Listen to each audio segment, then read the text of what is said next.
I'm just asking if Bucky's arm is used during sex, is it warm or cold? No one wonders the things that you do. Everyone wonders the things that I do. They're just afraid to say them. No, they don't. Then why? What is happening? Well, it's got to be Eli. No, I was part of the pop culture reference thing at the beginning. Hey, how the hell is this me? Well, it has to be somebody. Howdy, fellas. Oh, Jesus Christ. Wow. Come on, Cecil. Put on clothes, please. I do have clothes on. Oh, those tiny shorts are the color of your body hair. I missed that. I did. Oh, right. Oh, okay. So what's with the dance music and why are you in hot pants? Well, today's essay is about libertarian bears, and while I definitely lean a lot more to the left than that, I was the hairiest guy on the cast, so I figured it was just... Cecil, the topic is not that kind of bear. It's not? No. Do you naturally have a cropped circle of hair on your chest? I'm sorry, it's just so... Yeah, it looks like the doomsday clock with the hand at 4 minutes to midnight. Oh, that is what I don't like to read into it that much, really guys. close to that. Look, if it's not about those kind of bears, I don't own a football uniform. The best thing I have is like a Cutler jersey. It's about just regular wild bears. Oh. Okay, my bad. Well, do you guys just want a podcast then? You want to record? Great. Yeah. And can you maybe put some real pants on? Thank you. Sorry, Heath. I call my nether region the market, and it's got to be free. Cecil, That's fantastic. did you set up all this so you could do that pun? I did set it all up. Totally worth it.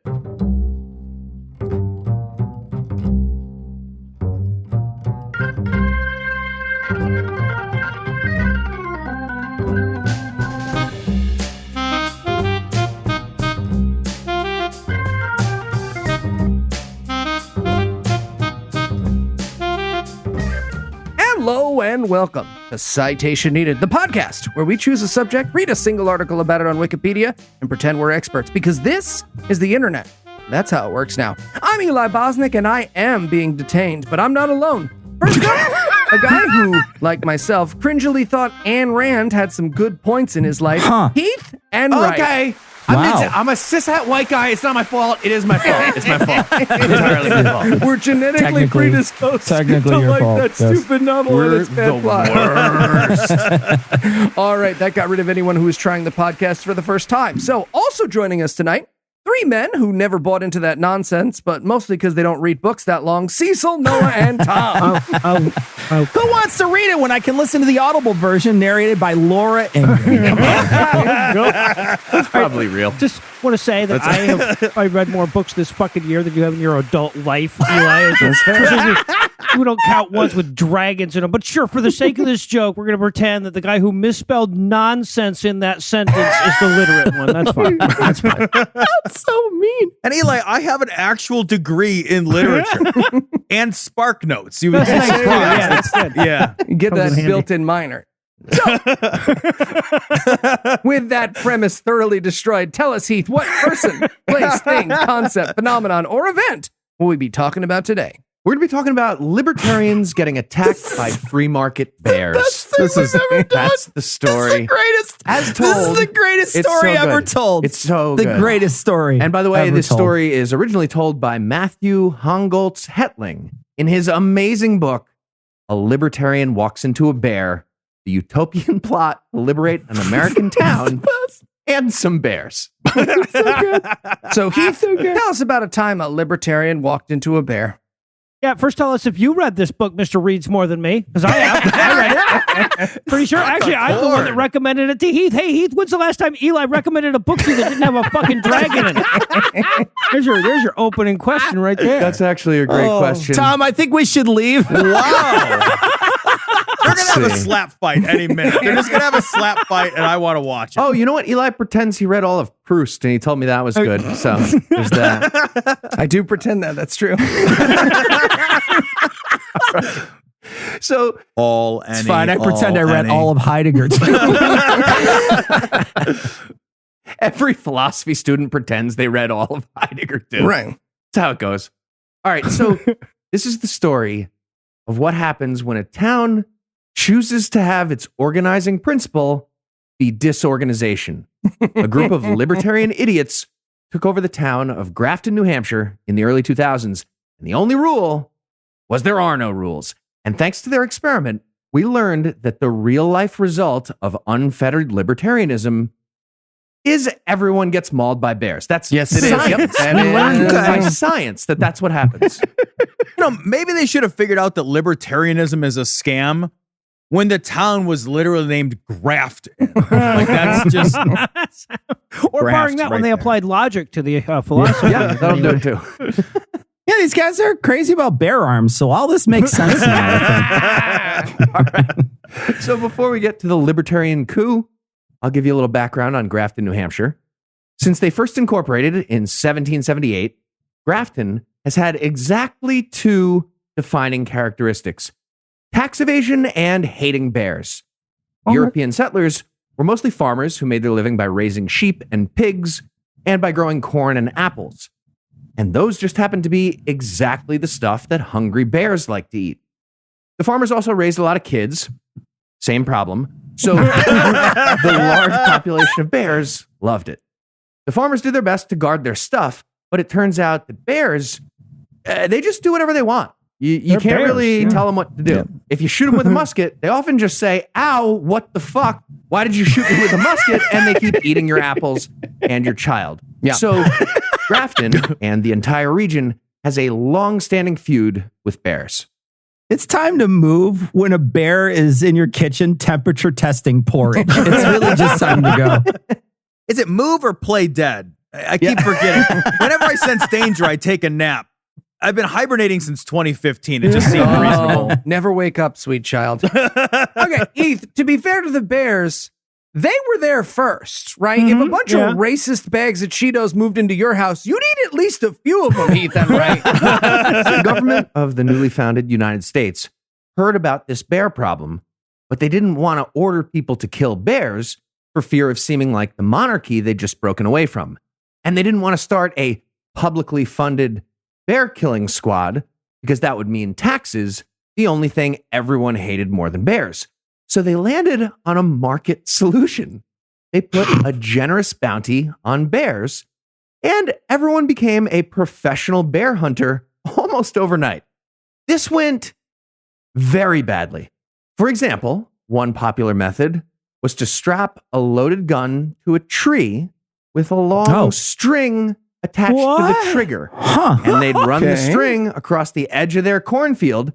So if a bear walked into the string, the bear would get shot. The design flaw didn't become clear until a bunch of people got shot in the face. So much scarier than bears. Steve, don't be distracted by the bandages. Do we have any bear hunting methods we didn't steal from Macaulay Culkin? No, we do not. Okay.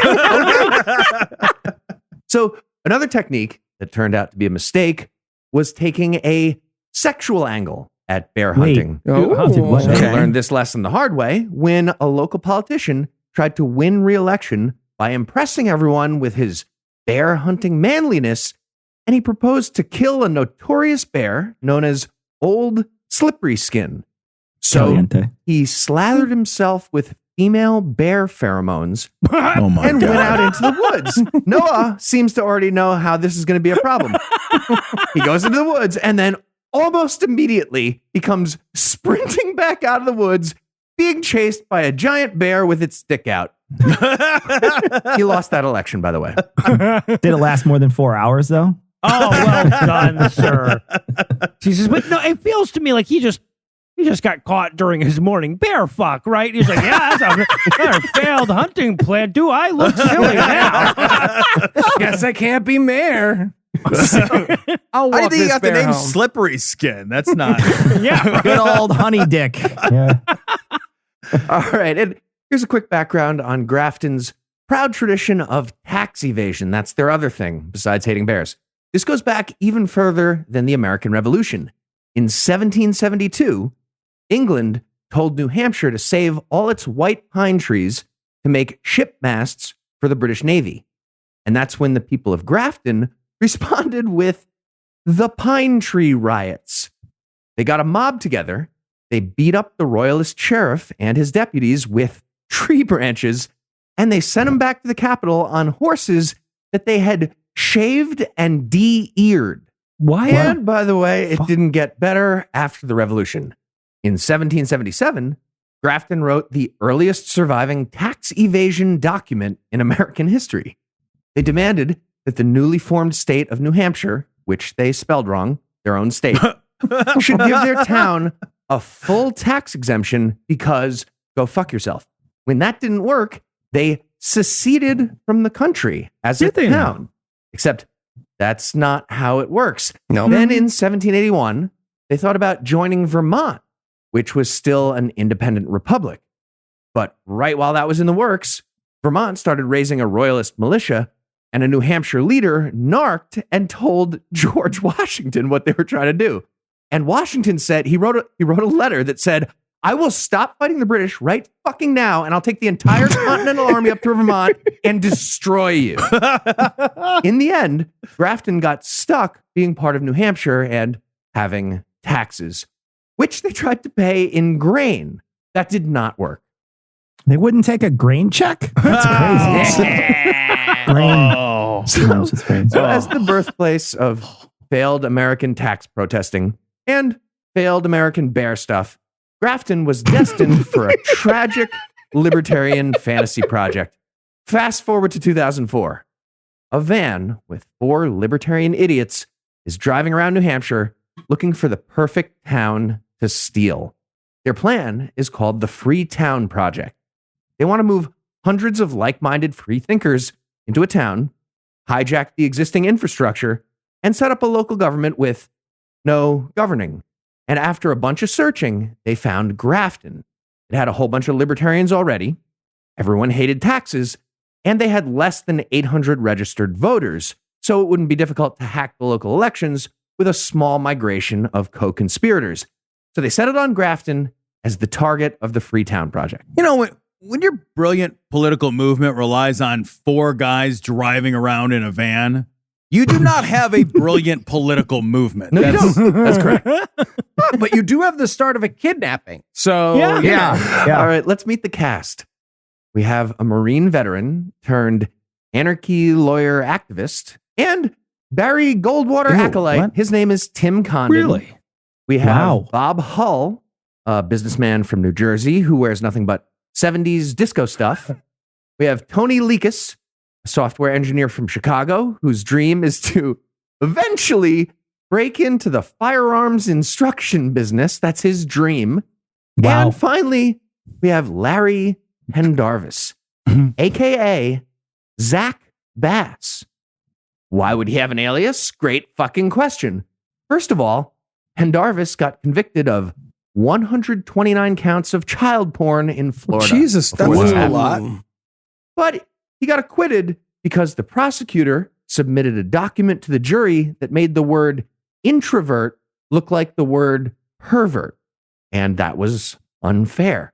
Pendarvis also created a Filipino mail-order bride company.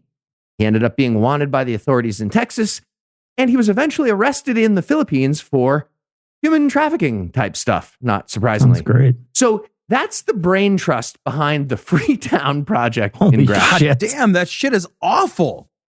70s disco stuff all the time, Heath? All the time. All the time. okay, so we've got Tim, Bob, Tony, and Larry the pervert. Yeah. These days, they would have just started a podcast. So hard to say who won Podcast. and who lost. Yeah. So, according to the website for the Freetown Project, they wanted to create a libertarian paradise that would preserve all the important freedoms that modern society takes away. For example, in order to be in paradise to them, everyone needs the right to have more than 2 junk cars on their property. Jesus Christ. The rule about that is a problem for them, ruins paradise. Everybody also needs the right to provide kids with no education. That's important. They also need the right to be a drug dealer and the right to incest. Okay, that's Larry's idea, 100%. That's just Oh, yes, it is. Yes. Larry Pendarvis, Zach Bass, he also insisted that Graftonites would have the right to traffic organs, Okay. hold duels of Fair. guns, I'm maybe moving there knives, tomorrow. I don't know, hold any kind of duels they want. Rapiers. Also practice cannibalism well, and how is he going to get it right? organize legal bum fights What the? to have paradise. Hey, man, since we're allowing all kinds of weird shit, can you make sure we can keep shaving horses? Is that going to be allowed? Okay, I'm Is pretty that on sure the books? Larry stole his list from my pre-show shenanigans. I will be speaking to my lawyer, Larry. So I open our podcast, Larry. So to start things off, the Freetown Brain Trust started by buying up as much land as they could in Grafton, and they started recruiting their squad from all over the country and having people slowly move in. Nobody really noticed what was happening until a longtime Graftonite found their website and told everyone in town about the scheme. And this led to a big town meeting where the Freetowners tried to explain all the benefits of their project. But despite the libertarian leading of the town, this did not go well. Mostly because Pendarvis, aka Zach Bass, said way too many honest opinions out loud at that meeting. So the town was very much united in opposing the hijack. That's so weird because small town libertarians are usually so welcoming to outsiders. They're known for that. So the Freetowners left the meeting and had their own little talk, which mostly consisted of, hey, Zach Bass, kind of thought we agreed to focus on lower taxes and zoning law stuff. You went super hard on the bum fights and the organ trafficking, kind of overlaying that hand a little bit.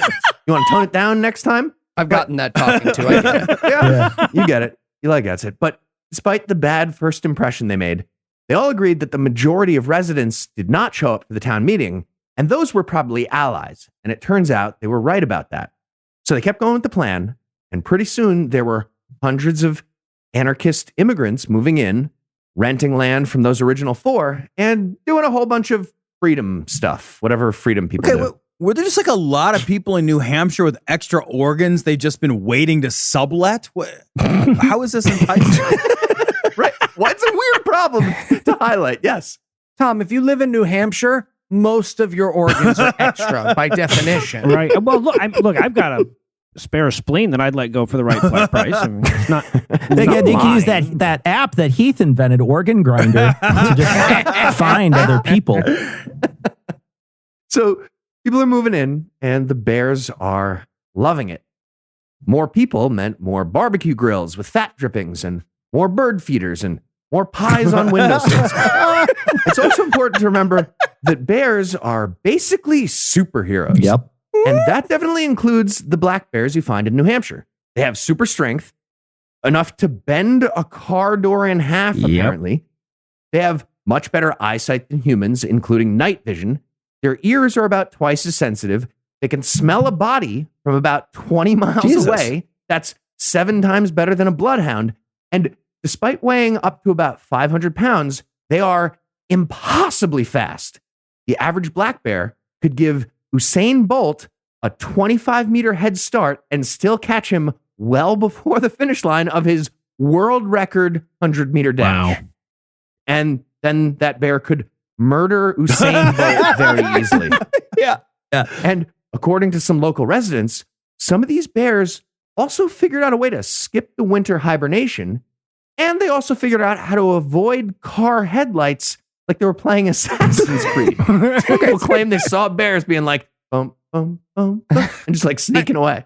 I love that these people were being attacked by 500-pound super strong killing machines, but they had to lie also. No, man, no, trust me. Our bears are ninjas, true. They're ninjas because they can dance. It might be real, though. I'm not sure. It's not clear. Somebody actually claimed they were like, yeah, I saw them. There's car headlights and they snuck into the dark. Couldn't find them. They know capybara. Okay. That's pretty good. That was pretty good. Yeah. No, that was good. The Brazilian dance fighting discipline. It's wrestling. It's wrestling because of the bear hug, though. I think that's what they mean. So there's a big population of giant super ninjas descending from the forest and a town that's defunding everything. At first, the Freetowners got blocked in their efforts to do all that stuff. They tried to remove Grafton from the regional school district. They tried to defund the public library, and they tried to condemn the Communist Manifesto. Oh, that didn't work. That was their first order of business right there, that bill with those 3 things. But they were able to cut the town's budget by 30% and pack the planning board with libertarians until it basically didn't exist, which meant that all these neckbeard idiots with no money would show up and just set up yurts with fire barrels and steampunk trailers all around the woods with no rules about basic safety. And this part is extremely important. The Freetowners also defunded trash pickup. What? So the bear population had random piles of garbage everywhere, and they showed up in bigger and bigger numbers. Also worth mentioning, Grafton has a pretty big population of ridiculous animals that you wouldn't expect to find in New Hampshire. That includes bighorn sheep, Russian wild boar, What? elk, and moose. And that's because an eccentric millionaire named Austin Corbin started an exotic game preserve right near Grafton in 1890. And a hurricane eventually smashed up his whole stockade fence, and hundreds of animals escaped and started breeding populations that still exist. They've recently found woolly tusked boars that weigh up to 700 pounds. Holy shit. And behemoth moose that weigh double that. And occasionally, those behemoth moose trample people to death, even before the woods got full of garbage piles and freedom yurts. A libertarian's only tread on me weakness is a freedom-loving moose the size of a Buick. Right. It's their only weakness. I don't want to zoom out too wide, but one of the most beautiful things about this story is the way it demonstrates what a knife's edge humanity's dominance is really on. Right? Like, four assholes don't show up for the second half of their Econ 101 class, and suddenly you lose civilization to a petting zoo in a week and a half, right? Yeah, that's not All scary. right, so before we get into more bear stuff, it's important to point out that bears weren't the only problem. Everything about the Freetown Project was failing. And that's because their entire philosophy is based on Atlas Shrugged, which is a fictional book of fiction. Yeah. It's about a super genius libertarian mastermind named John Galt, who invents a cold fusion machine to power his secret valley of capitalism. And every problem is solved by the free market. Plus, cold fusion and invisibility magic. But mostly the free market is the theme that people focus on. But none of that market solution stuff happened in Grafton. For example, they defunded the fire department, but the private sector fire department could barely stop any fires.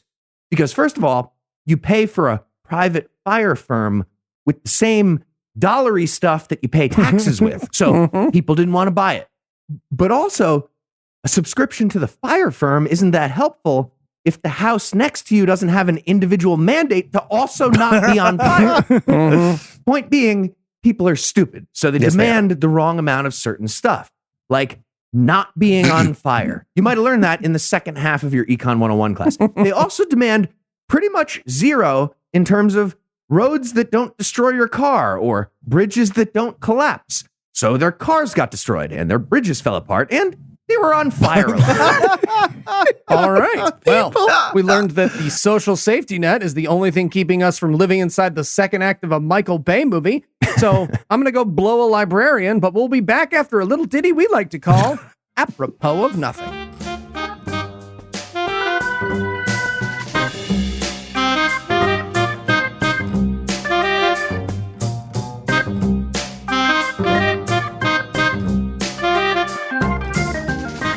Mr. Galt, Yes, Johnson, what is it? it's about your cold fusion machine, sir. Brilliant, isn't it? Yeah, absolutely. I just wanted to make sure I had your plan correct. You're going to take your machine and go live in a secret valley with no responsibilities or social obligations. Yes, I am afraid so. A great man must stand alone. Yeah, right. You really like that quote, but you're not I do. alone, right? What? I don't understand. Well, you learned how to make your machine with your free public education. Just drove to your factory on public roads and you got rich because of money you earned as part of a larger social construct. You don't get to tap out of society just as soon as it benefits you.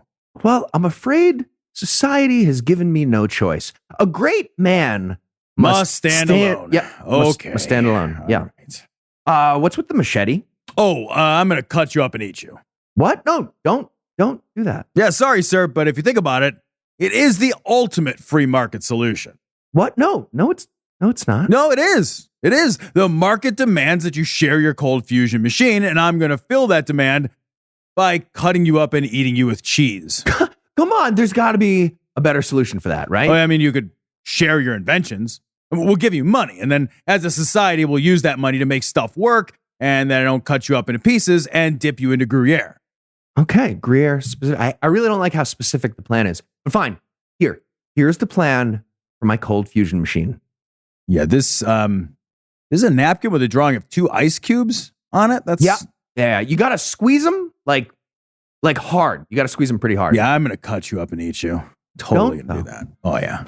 Please don't. I warmed up the Gruyere.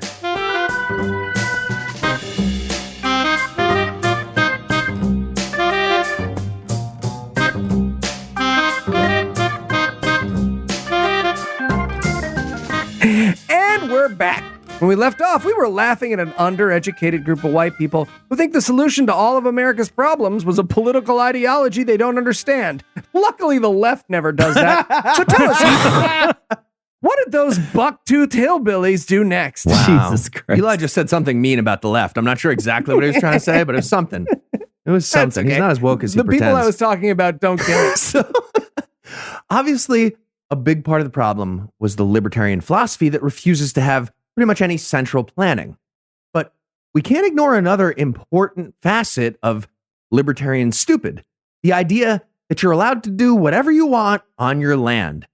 And that brings us to the greatest character in this story, Agreed. Donut Lady. So, Yes. Donut Lady saw some bears on her property and noticed they were looking thin, which was probably the reason they were coming out of the woods. So she started dumping bird seed in the yard so they'd fatten up a little and stop showing up. But the bird seed didn't seem like enough, and more bears started coming. So she started feeding them big servings of grain to make them go away. What? This spiraled out of control, as you might guess, until she was buying literal truckloads of bear food that she couldn't afford, putting out giant piles of grain for them, and topping it with a pile of powdered donuts. She did this twice a day. What? Get out of here, bears, or I'll feed you Ettenmans. I guess. This doesn't seem so much a failure of libertarianism as it does of her understanding of cause and effect. Yeah, she seems like maybe a relative of the swallow to the fly lady or something. Swallowing a horse. My sister's an idiot. So she kept doing this during the winter, too, in New Hampshire, despite her yard completely icing over. The bears would gather around in the yard. She'd walk outside and yell, "Go away!" And they'd take a few steps back and give her room to put out the food. When asked if she worried about slipping on the ice and falling down next to a mob of hungry bears, she responded, "I fall all the time. They're cool." That's an actual quote the author got from her. And apparently, her donut parties got so popular that bears gave up on hibernation and just ate donuts all winter. That actually happened. And according to a local zoologist, this unhealthy habit led to advanced aging in the bears and made those local donut bears more anxious, more desperate, and more twitchy. Those are the exact words used by a zoologist. For real.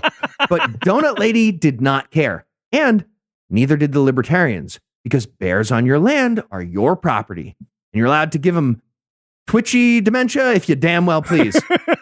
So eventually the word spread about the crazy lady who has donut parties for bears, and people were showing up to watch. There's this twitchy, anxious bear crushing donuts into a pipe and smoking it right there.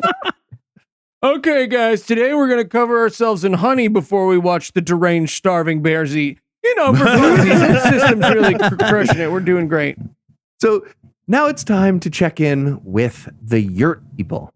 Oh, yeah. Wonderful. And this is where we meet Adam Franz, the de facto leader of Tent City, their anti-community commune of tents in the woods. So Franz meets up with the author here, and Franz gives this long, confused explanation about their camp with no awareness of how stupid he's being at every moment. It's amazing. He starts by saying, okay, so I want us to make money by selling artisanal wood furniture. but nobody knows how to do that. I want us to get all our food by foraging. Nobody knows how to do that. Anyway, here's our crowning achievement, the orb. It has our generator. And this is when the author says to himself, it looks like somebody hammered it together out of an old carport and some siding. And Franz continues, we hammered it together out of an old carport and some siding. Anyway, in terms of transport, my car runs on fry grease. We had 3 big drums of it saved up, but the bears took them and drank it all. And then they took a giant unhealthy shit in the middle of our camp. A whole bunch of them just took giant shits so all twitchy. over camp. I mean, I would argue that's a pretty healthy reaction to eat a 55-gallon drum of grease. I mean, do you think this conversation started with like so how's it going? Or maybe like so where did that 55-gallon pile of bear diarrhea come from? Either way, Franz kept talking. He continued. So we put up a sign on the trash bins that said, no bears allowed. That didn't work. Yeah. Then we got fireworks. Oh, God, no. We got fireworks for our city of fabric houses with no local fire department. Yeah.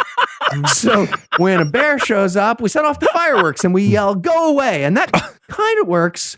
But they really just, walk away a little bit and then stop and then kind of look at us and wait like something's about to happen. And yes, Donut Lady lives right near Tent City.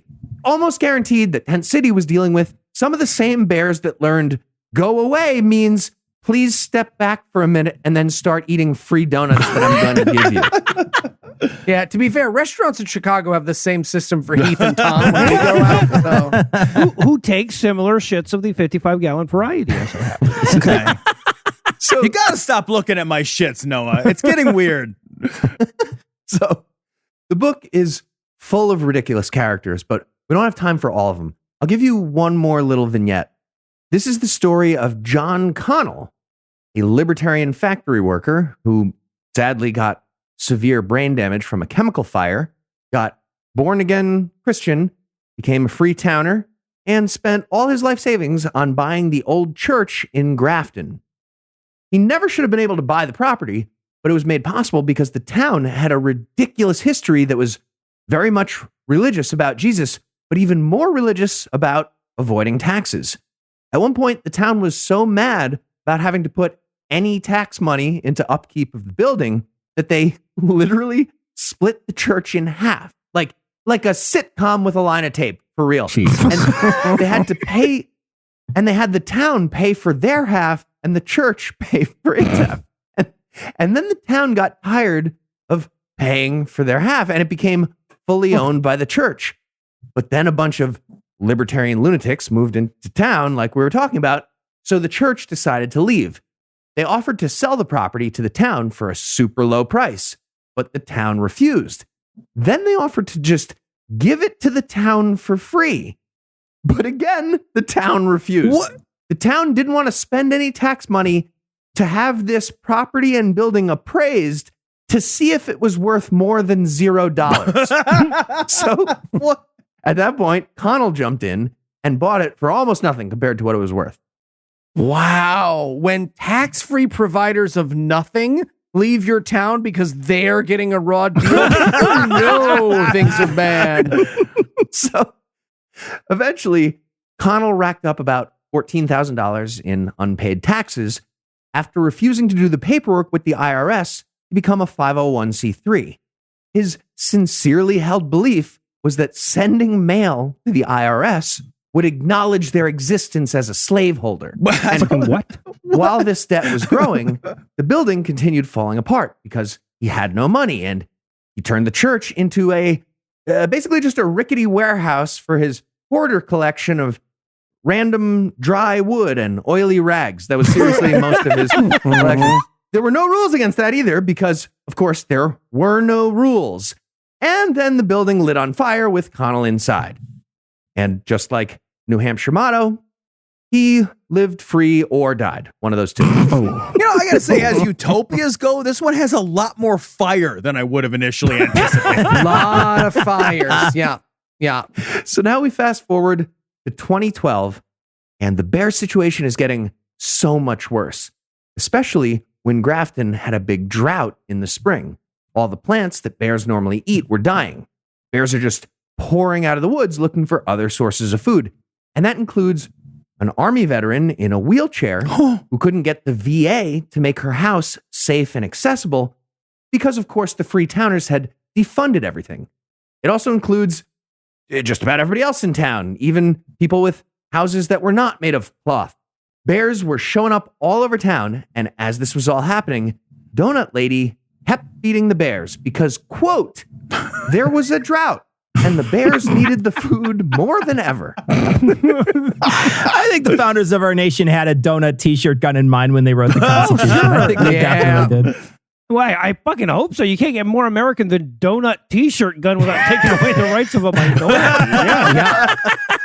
So you got to shoot an unarmed black child with the donut t-shirt gun. So one of the obvious answers to any problem in a town of libertarians is shooting the problem with guns. Mm-hmm. So Yes. the author was constantly trying to figure out what was going on with that. He was trying to ask people about illegal bear hunting, which there were rumors about. And he finally got some answers from a resident named Tim Bowen. This guy definitely agrees that game wardens are bullshit. He's a libertarian, but he still doesn't like people shooting bears illegally. According to Bowen, quote, it's like being a German in Nazi Germany and not wanting to kill the Jewish people. And Whoa. exact quote about himself. Because the Nazis should have gotten permits first? Is that? I have What? no idea what the reasoning behind that is. But he said that out loud to a reporter who was writing a book. Yeah. And just like everyone else that got interviewed, Bowen vaguely hints about this secret cabal of vigilante bear hunters. And it turns out that's exactly what happened. A bear posse got together in the winter of 2013. They raided what they believed to be all the bear dens in Grafton, 5 dens, and killed what they believed to be all the bears in Grafton, 13 bears. Turns out they believed wrong. They did not get those numbers correct.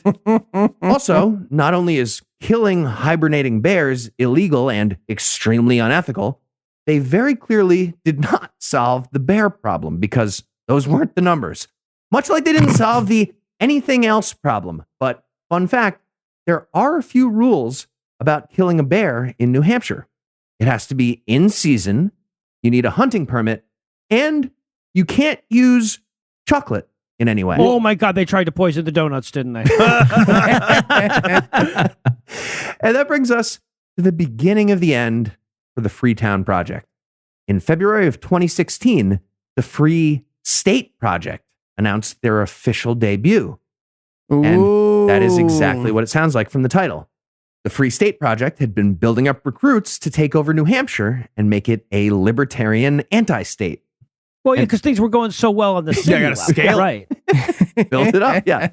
So just to be clear, they centrally planned the Anarchy Project with big anarchy conventions. That's what happened. And they'd finally reached the trigger at this moment. That was their code word for reaching 20,000 signatures from libertarians who were ready to move in. Apparently, 20,000 people was the threshold for taking over New Hampshire in their head.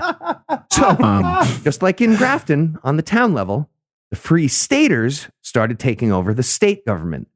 This led to some very important legislation that includes a whole bunch of tax cuts, deregulation of cryptocurrency, deregulation of cider production at brew pubs. That was a big problem. Oh, fine. Also, removing all the red tape surrounding hair braiding. That's a real thing that happened. What?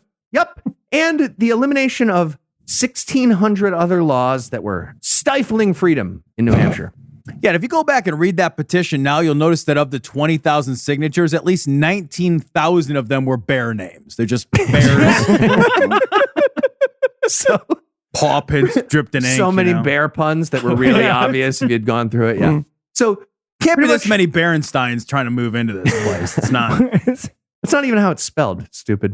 And elephant. So pretty much immediately following the trigger, all the problems in Grafton became problems for the entire state, especially the bears. And just for comparison, Vermont is about the same size as New Hampshire and has about the same bear population. But over the last 5 years, since the trigger in 2016, New Hampshire had about double the number of bear-related incidents. And that means double the chance of a bear trying to attack a daycare center, for example. God. That happened in New Hampshire. It also is like double the chances of, say, a 71-year-old woman getting mauled by a bear in her home. That also happened in New Hampshire. No, a lie. A bear just walked in, ate all her food, took a giant shit, not in the woods like it's fucking supposed to, and then tore half her face off. See, I was telling the truth, only half her face. Okay, yeah, retracted. And in response to all that, an official from the Fish and Game Department said, quote, "Bear attacks are extremely rare. It's not really fair to call this a bear attack." He was talking about the woman having half her face torn off and getting mauled by a bear, just to be clear. Heath, he was talking about the woman having half of her face left on by a bear. Okay? You don't have to be a pessimist about it. Whatever was left of the local government in Grafton announced some new regulations for bear safety, like no leaving food and garbage outside without locking it up. Unfortunately, nobody heard that because regulations are slavery. Instead, libertarians responded by exercising their natural rights of vigilante bear hunting and vigilante bear feeding, too, of course. Yeah, right, because if you can't solve it with guns or large portion sizes, America cannot solve it. And then the rest of the state started getting attacked by bears. One example that perfectly illustrates the value of governments, doing stuff was in Hanover, New Hampshire. It started with one particular bear named Mink. And as usual, it involved donuts. This time it was Donut Man of Hanover. And romantic comedy incoming. This, by the way, is the rich part of New Hampshire, right by Dartmouth. So it was actually maple glazed crullers from a fancy bakery, not just regular powdered donuts from Entenmann's. But Donut Man died in 2016, and Mink started raiding the town for food after getting used to human food. At one point, Mink sat underneath a zip line at Hanover High School, just watching kids ride past her. Oh my God. Occasionally just reaching up, like playing like a giant-sized cat toy. Yeah. It's like the bear version of those sushi places that have the conveyor belt. Exactly, right? Around. I just love that the kids kept getting on. Like, well, I've been in line, Yeah, it's goddamn it. I fine. stood in Amazing. fucking line. That's Mink. We know Mink. Come on. Ninja bear jumps 40 feet in the air, catches a kid, jumps back. He disappeared before he came down. Kids are just trying to jump past it like salmon. This is dangerous now. So, unlike Grafton, the local government of Hanover decided to do a thing to solve a problem, as governments sometimes do. After a big argument about killing bears in the government of Hanover, they agreed to capture her, give her a long series of lessons about relearning how to eat as a wild bear again, and then relocate her.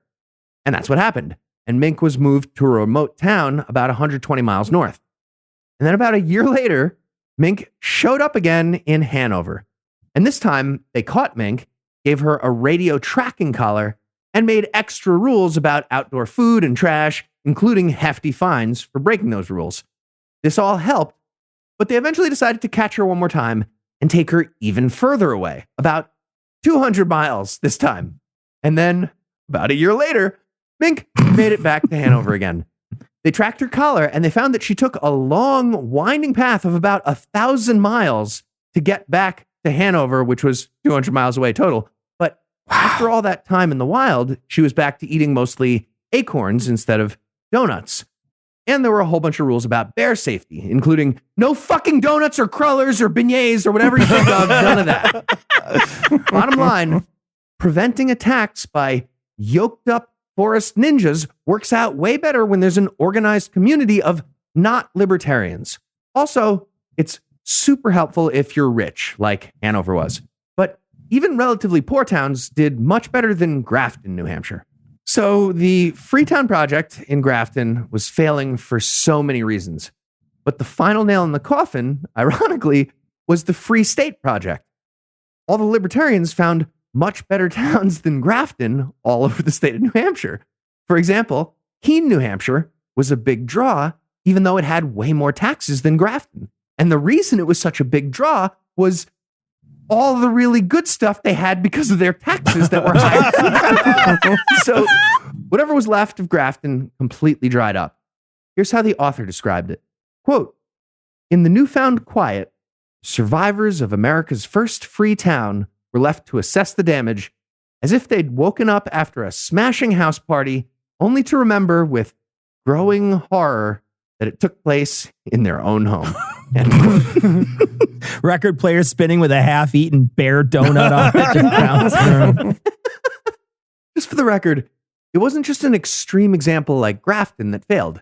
Any significant push to remove public services and save a little bit of tax money is almost guaranteed to be stupid.